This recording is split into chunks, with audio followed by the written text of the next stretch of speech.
aussi de dire que la vie, c'est une rose. La vie de l'homme, c'est une rose. C'est-à-dire que dès que le soleil se lève, la rosée disparaît. Donc pour lui, la vie, c'est juste un laps de temps qu'il ne faut pas perdre avec des méchancetés, avec des futilités. Voilà. Cette pensée du papa me rappelle aussi une citation que j'ai découverte plus tard, la citation de l'abbé Pierre de Courmont dans son livre intitulé « Le mariage dans tous ses états ». Il y écrit que la vie, c'est un peu de temps donné à une liberté pour faire l'apprentissage de l'amour. Donc la vie est juste un laps de temps qu'il faut utiliser à bon escient. Effectivement, dans l'acceptation de cette situation, dans la patience, dans le travail, dans la prière, Dieu a manifesté vraiment sa puissance. Voilà, vraiment. Monsieur Béraud, dès l'école primaire, vous dites aussi que vous prépariez le taux. Et quand on sait que dans la culture Moara, le garçon ou le masculin ne doit pas préparer le taux. Donc vous sortez du lot. Évidemment.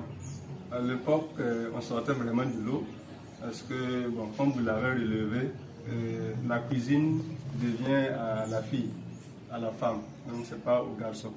Mais par nécessité, nous avons appris à cuisiner, nous avons appris à faire le taux dès l'école primaire.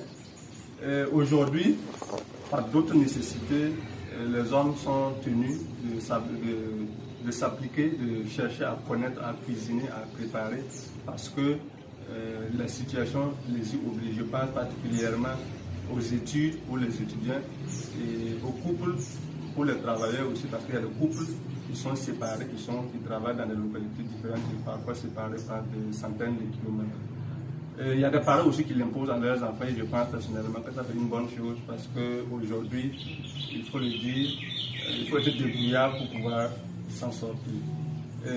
Nous sortions également du lot parce que je me rappelle une petite histoire et on a accueilli entre-temps des étrangers chez nous et après le repas, la femme qui s'étonne dit au monsieur qu'elle aurait aimé que sa fille soit là pour voir ça.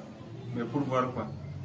Parce que après le repas, nous avions rassemblé les plats et nous les avions mis dans un seul seau pour la vaisselle le lendemain. Alors que bon, dans la pratique, en son temps, en tout cas, les gens après le repas laissaient les plats là où ils sont assis pour manger. Donc les plats étaient dispersés dans la cour et puis on ne se souciait, on ne s'intéressait aux plats que lorsqu'on en avait encore besoin. Donc on peut dire effectivement qu'on sortait du lot. Exactement. Merci. Mais est-ce que aujourd'hui, votre histoire peut vous aider, pensez-vous, pour mieux faire votre travail de juge? Oui, je pense que mon histoire m'aide beaucoup parce que déjà pour la filière de droit, c'est une filière qui n'est pas facile. Quand on partait à l'université, les gens disaient déjà il y a des milliers d'étudiants en première année, on parle pour faire quoi. Donc bon, là-bas déjà, il fallait être un guerrier entre guillemets. Pour la fonction de magistrat, le fait de juger aussi, ça, c'est une profession qui n'est pas du tout simple. Et bon, si tu n'es pas travailleur aussi, c'est pas évident que tu puisses mener à bien ton travail pour servir au mieux le Burkina Faso. Donc le fait d'aimer déjà le travail et bon, d'être contraint, je ne sais pas, ou d'intérioriser qu'il faut travailler, ça aide vraiment à mener à bien sa mission et à servir au mieux le Burkina Faso. Voilà. Monsieur Béraud, nous tirons un peu à la fin de notre interview. Et je voudrais que vous laissiez un mot à l'endroit de tous les jeunes à difficulté qui pensent qu'il faut démissionner. Qu'est-ce que vous pouvez leur dire? Pour toutes ces personnes qui traversent des situations difficiles, qui sont dans la difficulté, je leur dis qu'avec Dieu, dans la foi, le travail et la patience, vous pourrez surmonter ces difficultés, vous pouvez vous en sortir. Le travail, parce que le travail aussi bien fait, dit-on, est prière. Et je dis également que de ne pas oublier aussi dans la prière de demander à ce que la volonté de Dieu s'accomplisse dans nos vies. Parce que ce que nous voulons n'est pas toujours forcément éclairé et ça peut même être nuisible à notre personne.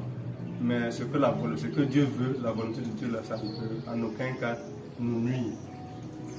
Je termine en disant merci à Barika Sira et à la sœur pour l'occasion que vous m'offrez de partager ce moment avec vos auditeurs, vos téléspectateurs et de partager un peu ma petite expérience. Je vous remercie. Oui, le grand merci est à vous.